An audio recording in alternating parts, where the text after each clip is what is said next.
Hey guys, welcome back to another episode of DeadAnt Survival. I have made some serious big base progress, and so I am going to show you guys what I have been doing. So for starters, I've built a bit more of an entrance. This may not be the final design, and this portal is definitely not staying there, but what I had before was getting a little bit too simple, so I needed something a little bit better, a little bit more appropriate. I'm kind of looking forward to building this outdoor area, but it's not something that I have a lot of experience in, so hopefully I can pull it off in the way I want. Moving inside, so these guys you can see are repping some netherite armor. I've spent a little bit of time and some TNT down in the nether doing some mining, and I got quite a good score. I've still got some more in my ender chest, but I'm actually out of gold, so a gold farm is coming in the future eventually. But one of the things I did is added this button, so that shuts off the beacons, because I really hate these beacon effects. The particles that are constantly going, they're always in your face. It is incredibly annoying. I really wish there was an option to reduce them or turn them off, because it's just too much. I hate it. So if I don't need the beacon, I just switch them off. Now we're going to go move upstairs a little bit. And for starters, I've built my second super smelter. So this one here is the major one. This is what I use if I need to do a lot of materials quickly. So I just load up this side and it all comes out into the chest. Whereas this one, I've done a little bit different. So for this, I've got this lever, and that lever locks all of the hoppers, and that way I can take out the items and actually get the XP from these furnaces.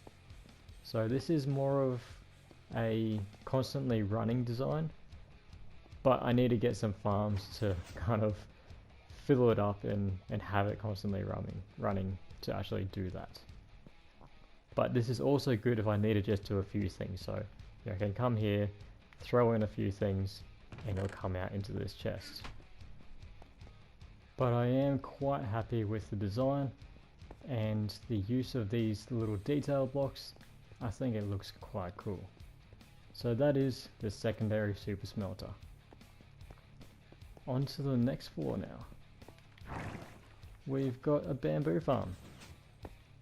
So I didn't bother doing this on video because it is pretty similar to all the other farms that I've done. It works on the same principle. So you've got your detector. I keep calling them detectors. They are not detectors, they are observers. I've got the observer that detects when the bamboo grows up, and then it knocks them all off on both sides.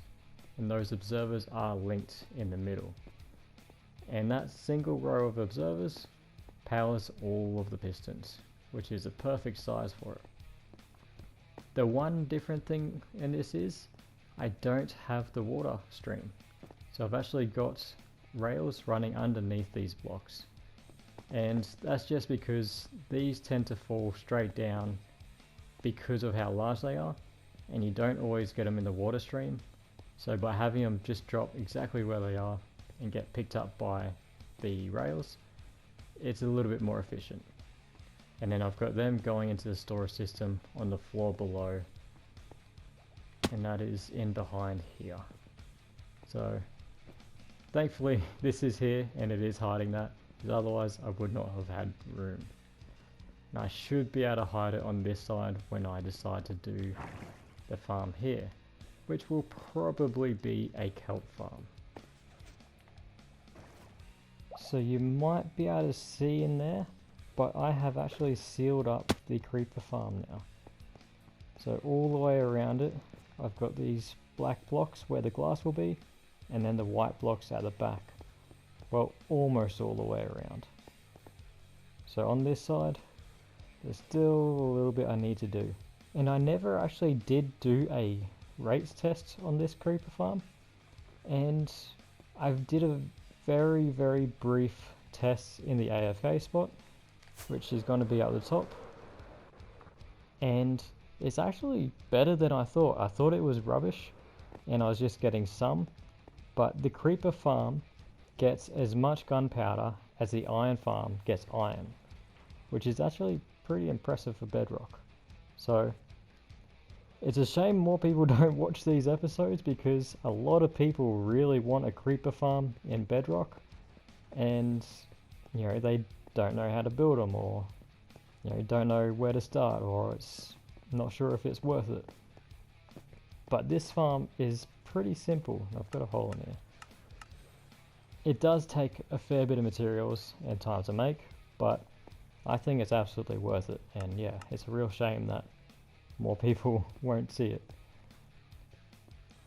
If you've got a really keen eye and you've been watching my episodes, you might be able to tell a bit of a difference with this. I've actually done a serious change to this iron farm. So somehow when I built it, it was off center by like 2 or 3 blocks. So it was overhanging this side and it wasn't central to this building. And actually I can show you, I've got some maps of before and after. If I can, you know, not get bothered by these guys. They keep breaking this door. Pricks. Come on. I'm not made out of doors.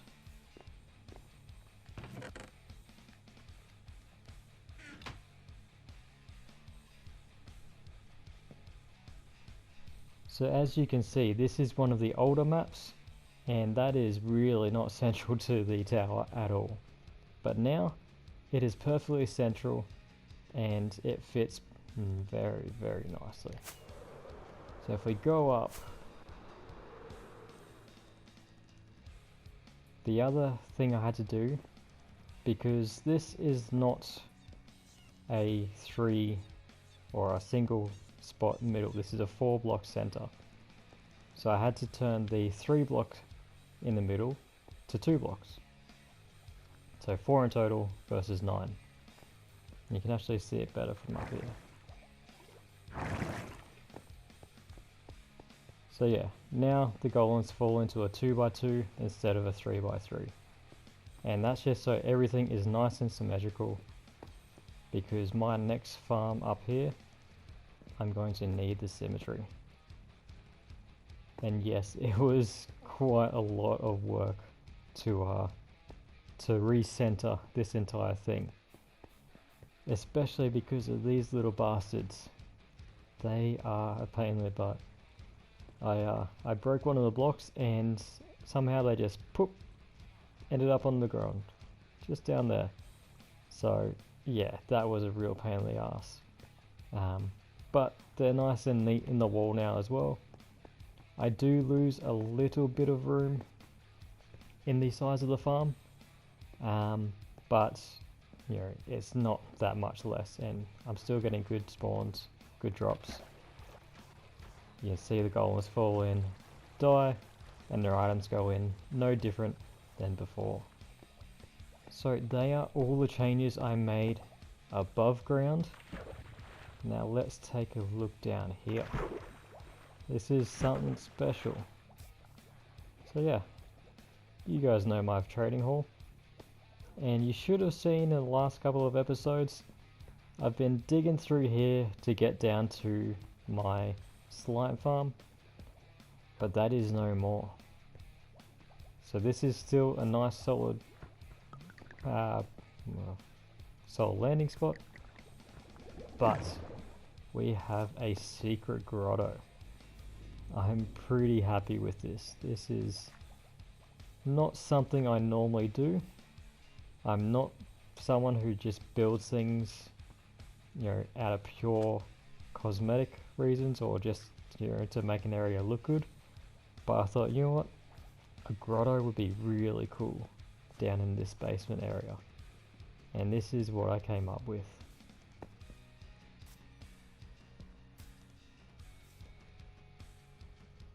I'm a little worried that there's kind of too much clutter on the walls and on the ceiling. You know, this is the first time I've ever built anything like this,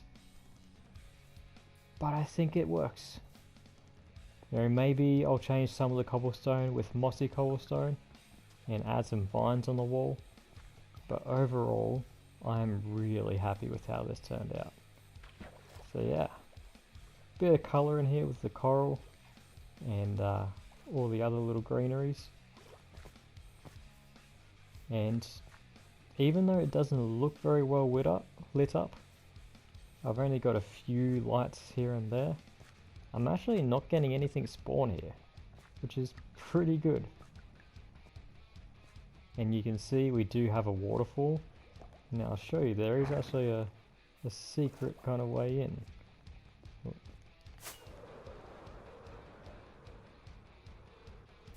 It does extend to the outside. Now I need to do a bit of work out here, like this is all got to be landscaped, but we have this entrance point here into a bit of a creepy looking cave, and it goes all the way in, and if you, oh, and it's a drown catcher. Yeah, you can die. What is that in there? Is that a cat? And yeah, we can actually swim into the grotto from the outside. But the drowned and other things cannot come into here. And we also can't swim out because it's a bit weird. Oh wait, yes I can. There you go, we can swim in and out of the grotto through the cave, which is pretty cool.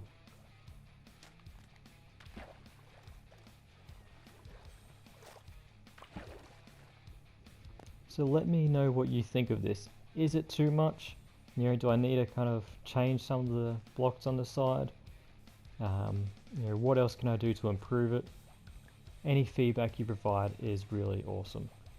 I am still learning this sort of stuff. You know, I like contraptions, I like farms, but this sort of, you know, natural decoration and that sort of thing, this is my biggest hurdle right now. Yeah, I'm not a builder, so yeah, any input is awesome.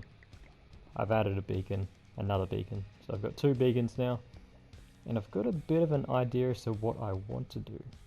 So these bricks kind of make me think that down here I could do it as kind of like a you know, an old ruin that's been buried underneath, and you know, our tower is above the ruin. So that could be something I can do in future episodes, but we will see. And that slime is spawned as far away as possible from the golem, so it might take a little bit to actually come over here. And you might think, oh well, with that the rates are probably terrible. I'm getting a lot of slime from this thing. But he's finally locked onto him. He'll jump off. Idiot. But speaking of rates on farms, let me go show you what sort of supplies I'm getting from these. So, we've got the Gunpowder Farm. It's getting me a good amount of gunpowder. And keep in mind, I've used a fair bit of it making TNT to get netherite. So, this farm is going well. We've got the Iron Farm. And you know, I'd just throw nuggets in there if I have extra. You might think, oh, it's not much. But I've been getting lots of solid blocks of iron. You know, I've been converting them, and I've actually used a few of them as well. So getting a good amount of iron. And then here's the slime. So I am making quite a lot of slime. And this I've been converting as well. So we're getting these slime blocks. And it's still coming in. So yeah, the slime farm is doing great. Sugarcane Farm not the best, to be honest. Like this is, I don't use a whole lot of sugarcane making paper and stuff, and I feel like this could be a lot better, so I might have to reconsider a few things with the sugarcane farm. Not that I'm running out, but I think I could do better. Then we're getting poppies. They're pretty useless, you know. I've got enough for all the dye I'll ever need. I might make them into bone meal or something, which I'm not exactly sure on bone meal, but oh well. And string. From the cats from the iron farm, we're getting plenty of string. Which reminds me, there's one more farm, and that's in here, which is the bamboo. So the bamboo hasn't been going that long, and I'm getting quite a bit of it. And I've used a little bit of it already to make scaffolding to use in the furnaces. So apparently scaffolding is really good for furnaces, and it's a renewable source of fuel for that. So that's kind of the main reason I'm doing this. And I've got these empty, ready for more farm supplies. And the back is still nice and messy. This is from the new bamboo farm, so it's just coming over into this drop chute and into the sorting system. And I still haven't changed my overflow system yet, so a lot of this is from when I was changing the iron farm. Yeah, a lot of things went AWOL. But yeah, one day I'll make this all enclosed, and maybe this will be like a maintenance section to the tower, because it'll need it. And speaking of the tower, so we have put a lot of the walls in place, built up all around the creeper farm, and done a lot of the glass.